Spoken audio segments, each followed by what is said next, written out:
ঘরে নামাজ নাই, সে ঘরে যতই আয় রোজগার হোক না কেন বরকত থাকবে না।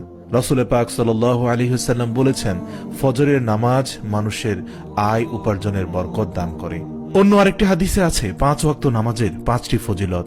1, ফজরের নামাজ না পড়লে চেহারার উজ্জ্বলতা নষ্ট হয়ে যাবে। 2, জোহরের নামাজ না পড়লে রুজির বরকত কমে যাবে। 3, আসরের নামাজ না পড়লে শরীরের শক্তি কমে আসবে। মাগরিবের নামাজ না পড়লে সন্তানাদি কোনো উপকারে আসবে না। এশার নামাজ না পড়লে নিদ্রায় পরিতৃপ্তি হবে না। আল্লাহু আকবার। আল্লাহ রাব্বুল আলামিন নামাজের মাধ্যমে আমাদের ঘরের বরকত আনার তৌফিক দান করুক। অতএব আসুন আমরা ঘরের বরকতকে স্থায়ী রাখতে মিথ্যা পরিত্যাগ করি, আল্লাহর শুকরিয়া আদায় করি, অপচয় থেকে মুক্ত থাকি এবং সাথে সাথে 5 ওয়াক্ত নামাজ জামায়াতের সাথে আদায় করি। আল্লাহ পাক আমাদের সকলকে বুঝার ও আমল করার তৌফিক দান করুক। আমিন।